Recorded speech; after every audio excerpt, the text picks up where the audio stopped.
Alkitab berkata, Yesus mati karena dosa-dosa kita.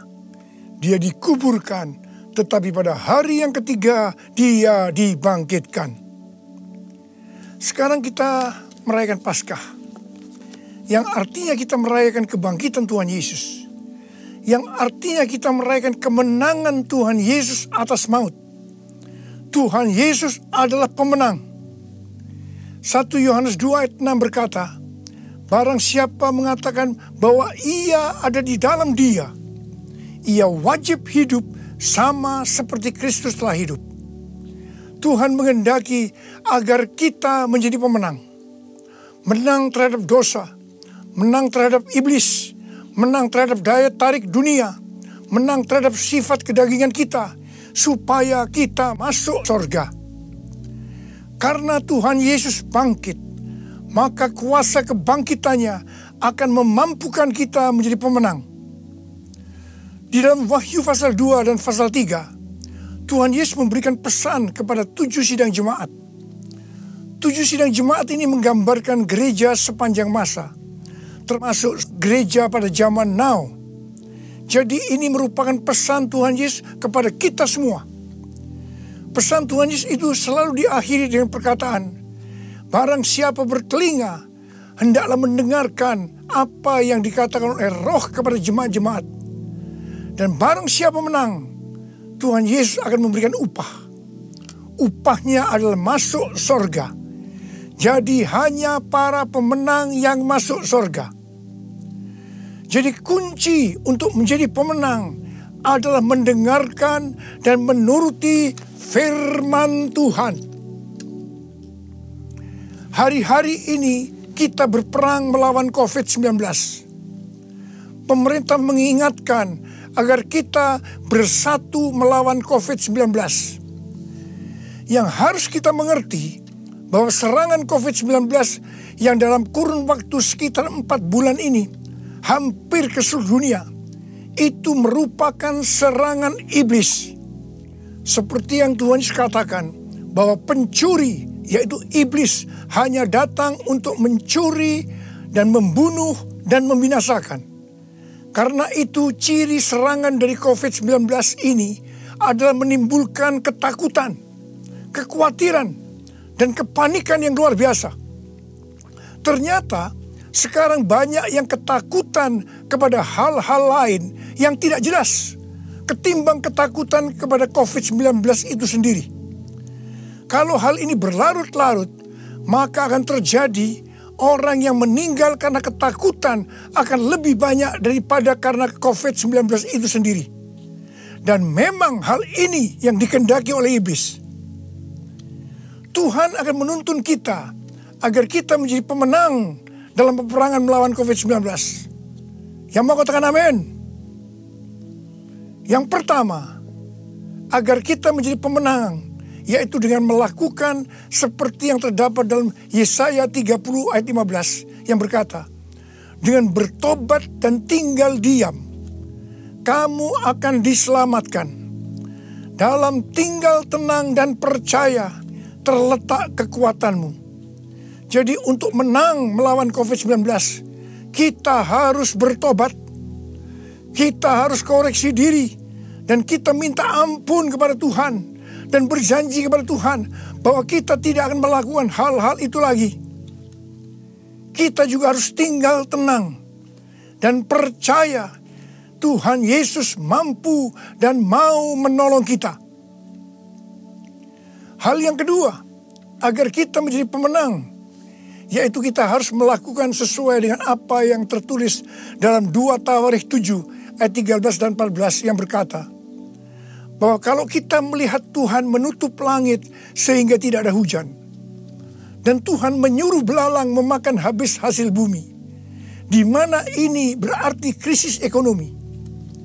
Juga kalau kita melihat Tuhan melepaskan penyakit sampar di antara umat Tuhan, di mana ini berbicara tentang COVID-19, maka Tuhan meminta kepada kita agar kita merendahkan diri, berdoa, mencari wajah Tuhan, dan berbalik dari jalan-jalan yang jahat. Kalau itu kita lakukan, Tuhan berjanji bahwa Tuhan akan mendengar dari sorga doa-doa kita dan akan mengampuni dosa kita dan akan memulihkan negeri kita Indonesia yang tercinta. Kita menjadi pemenang melawan COVID-19. Hal yang ketiga, agar kita menjadi pemenang adalah menangking COVID-19. Tuhan berkata kepada saya bahwa untuk melawan balik serangan COVID-19 yang menimbulkan ketakutan, kekhawatiran, dan kepanikan, maka kita harus menghardik COVID-19 seperti Tuhan Yesus menghardik badai yang dahsyat. Seperti pada waktu itu dengan berkata, "Diam, tenanglah." Kalau Tuhan Yesus berkata kepada saya untuk melakukan ini, maka ini berarti bukan hanya untuk saya saja, tetapi saya diminta untuk menyampaikan kepada saudara. Karena itu, mari saya akan mengajak saudara sekarang untuk bersama-sama menghardik COVID-19 dengan berkata, dalam nama Yesus, dalam nama Tuhan Yesus, diam, tenanglah. Harap dicatat, apa yang kita lakukan ini alkitabiah. Karena Tuhan Yesus berkata dalam Yohanes 14 ayat 12, "Aku berkata kepadamu, sesungguhnya barang siapa percaya kepadaku, ia akan melakukan juga pekerjaan-pekerjaan yang aku lakukan. Bahkan pekerjaan-pekerjaan yang lebih besar daripada itu. Sebab aku pergi kepada Bapa." Selama 14 tahun, saya melakukan 318 kali kebaktian kesembuhan ilahi. Tuhan selalu menyuruh saya untuk menghardik penyakit-penyakit yang datang menyerang kita dalam seluruh aspek kehidupan kita. Kalau berbicara tentang penyakit, itu bukan penyakit secara fisik saja, tetapi juga secara mental atau kejiwaan. Seperti ketakutan, kebingungan, tidak tahu apa yang harus diperbuat, depresi. Juga penyakit yang menyerang hubungan suami istri, hubungan orang tua dan anak, hubungan antar keluarga. Juga penyakit yang menyerang ekonomi. Setiap kali saya akan menghardik di dalam nama Tuhan Yesus. Dan ternyata banyak yang disembuhkan dan banyak orang yang diselamatkan. Setiap kali saya KKR, firman Tuhan yang saya sampaikan pasti tentang Injil. Sesuai dengan Markus 16 ayat 15 sampai dengan 18. Bahwa mujizat dan kesembuhan adalah tanda-tanda yang menyertai orang yang menginjil. Jadi kesembuhan yang terjadi itu dilakukan oleh Tuhan Yesus sendiri. Karena saya memberitakan Injil. Hal yang keempat, agar kita menjadi pemenang adalah melakukan seperti yang Daud lakukan. Pada zaman Raja Daud, Tuhan pernah menghukum orang Israel dengan penyakit sampar. Ada 70.000 orang yang mati. Tulah sampar ini berhenti setelah Daud melakukan dua hal. Yang pertama, Daud bertobat, minta ampun sungguh-sungguh kepada Tuhan. Dan yang kedua, Daud membuat mezbah dengan membayar harganya. Jadi pada waktu Daud membuat mezbah di tanah Arauna, orang Yebus itu, Arauna berkata kepada Daud bahwa dia yang akan menanggung semua biaya pembuatan mezbah dan untuk korban bakaran. Tetapi Daud menolak dan dia berkata bahwa dia akan membuat mezbah dengan cara membayar harganya. Saya percaya COVID-19 akan dikalahkan kalau gereja-gereja Tuhan membuat mezbah doa, pujian, dan penyembahan dengan membayar harga. Yaitu gereja harus hidup dalam kesatuan hati, unity. Jadi gereja jangan saling menyerang, gereja jangan saling menyalahkan, gereja jangan saling menjelekkan, gereja jangan saling menghakimi. Mari kita melakukan seperti yang pemerintah anjurkan, yaitu bersatu melawan COVID-19. Hal yang kelima, agar kita menjadi pemenang, adalah dengan kita memuji dan menyembah Tuhan. Paulus dan Silas di penjara karena menyembuhkan anak perempuan yang mempunyai roh tenung. Paulus dan Silas dicambuk, tangannya dibelenggu, kakinya dipasung, dan ditempatkan dalam penjara bagian tengah dengan penjagaan yang ketat. Pada waktu tengah malam, mereka menyanyikan puji-pujian kepada Tuhan dengan suara keras, sehingga orang-orang hukuman lain mendengarkan mereka. Tiba-tiba terjadilah gempa bumi yang hebat. Sendi-sendi penjara goyah, dan seketika itu juga terbukalah semua pintu, dan terlepaslah belenggu mereka semua. Paulus dan Silas bebas. Mungkin ada di antara saudara yang terbelenggu, terpasung oleh ketakutan, kekhawatiran, kepanikan karena pandemi COVID-19.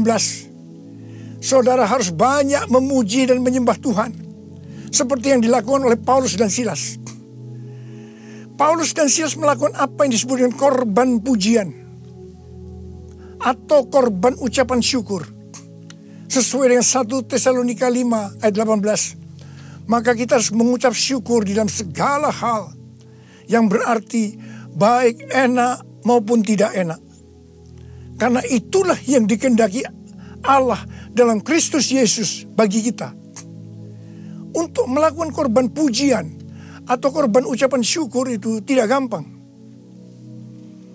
Kita perlu belajar dari Daud, seperti yang Daud lakukan dalam Mazmur 103 ayat 1 yang berkata, "Pujilah Tuhan, hai jiwaku. Pujilah namanya yang kudus, hai segenap batinku." Itu artinya kita memerintahkan kepada jiwa kita untuk memuji Tuhan. Terus perintahkan, meskipun itu terasa berat, sampai kita bisa memuji Tuhan. Dan saudara akan menang melawan COVID-19. Saudara juga bisa menyanyikan lagu, "Hati yang gembira adalah obat yang manjur." Ada banyak ayat dalam Alkitab yang mengatakan bahwa kita harus bersuka cita. Kita harus bergembira. 1 Tesalonika 5 ayat 16 berkata, "Bersukacitalah senantiasa." Hati yang bersuka cita, hati yang gembira adalah obat yang manjur untuk melawan COVID-19. Hal yang keenam, agar kita menjadi pemenang adalah dengan cara menabur. Pada waktu masa kelaparan, Tuhan berkata kepada Ishak, "Jangan pergi ke Mesir. Diamlah di negeri yang kutunjukkan kepadamu." Dan Ishak tinggal di Gerar. Mesir berbicara tentang cara-cara lama. Di dalam menghadapi kelaparan, Tuhan berkata kepada Ishak, "Jangan pakai cara-cara lama, tapi harus pakai cara Tuhan." Setelah itu, apa yang Ishak lakukan? Pada tahun itu juga, yang berarti pada masa kelaparan, Ishak menabur. Saya percaya ini suatu tindakan yang tidak gampang untuk dilakukan. Karena benih yang ditabur adalah persediaan untuk mereka makan. Tetapi Ishak pakai itu sebagai benih untuk ditabur. Karena Ishak melakukan apa yang Tuhan kehendaki, maka dikatakan Tuhan memberkati Ishak. Sehingga pada tahun itu juga Ishak mendapatkan hasil 100 kali lipat. Ishak menjadi kaya, bahkan kian lama kian kaya, sehingga ia menjadi sangat kaya. Hari-hari ini kita berada dalam krisis ekonomi sebagai dampak dari pandemi COVID-19.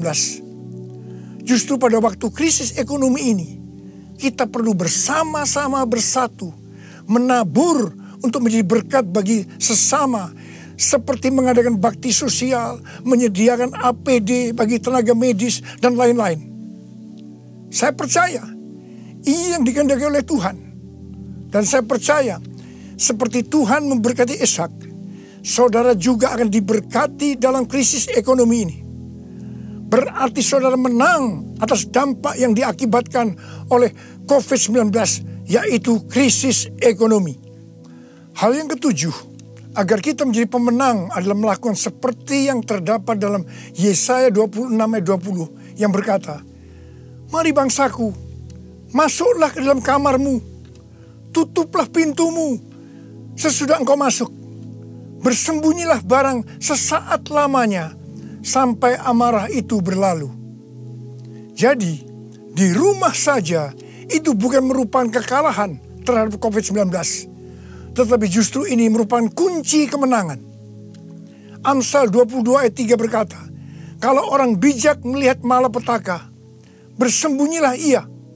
Tetapi orang yang tidak berpengalaman berjalan terus, lalu kena celaka.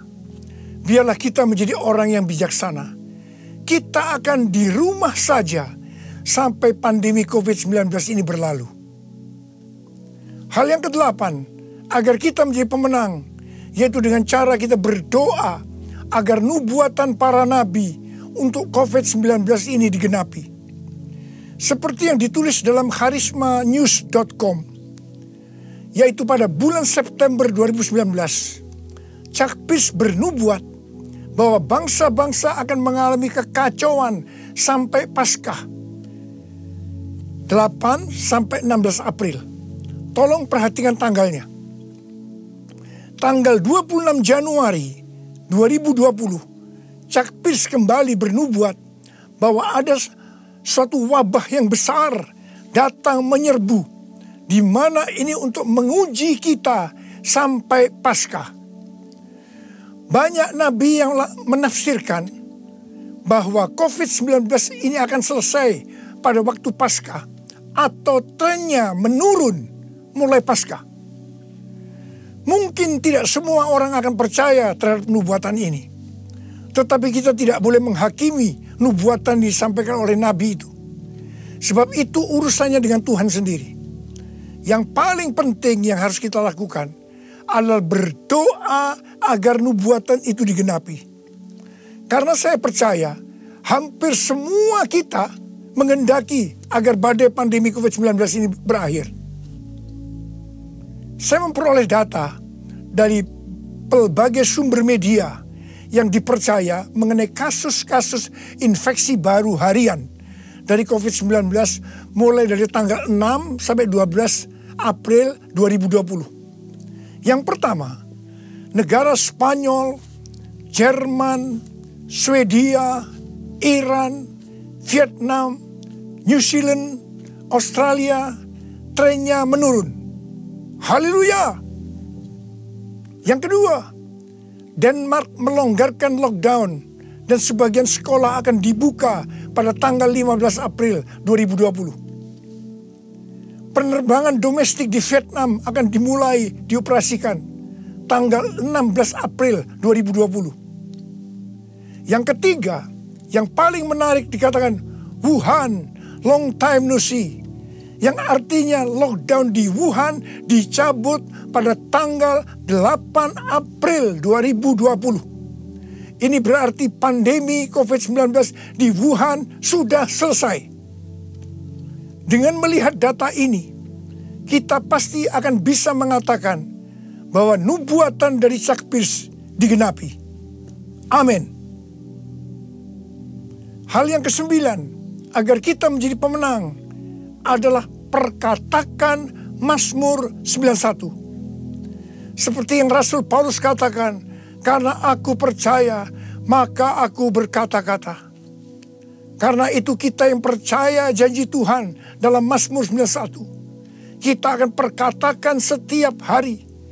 Janji Tuhan dalam Mazmur 91 ditujukan kepada orang-orang yang hatinya melekat kepada Tuhan. Terhadap orang yang hatinya melekat kepada Tuhan, Tuhan berkata, engkau jangan takut terhadap kedahsyatan malam, terhadap panah yang terbang di waktu siang, terhadap penyakit yang sampar yang berjalan di dalam gelap, terhadap penyakit menular yang mengamuk di waktu petang. Walau 1000 orang rebah di sisimu dan 10.000 di sebelah kananmu, tetapi itu tidak akan menimpamu. Saudara, saya mau berdoa buat saudara. Bangkit, jadilah pemenang. Mari angkat tangan saudara. Saya mau berdoa buat saudara. Oh, ini pesan Paskah yang kau berikan kepada kami, Tuhan. Terima kasih, Paskah di mana engkau bangkit menang terhadap maut Demikian Kau menghendaki kami keluar sebagai pemenang ya Tuhan. Bapa, hamba berdoa buat anak-anak-Mu semua. Biar kami semua boleh bangkit dan jadi pemenang. Termasuk menang terhadap COVID-19. Bapa, jagalah anak-anak-Mu. Sertai Tuhan anak-anak-Mu. Sembuhkan mereka yang sakit Tuhan. Sembuhkan mereka. Sembuh dalam nama Yesus. Sembuh. Terima kesembuhan dalam nama Yesus. Dalam nama Yesus. Sembuh. Amin.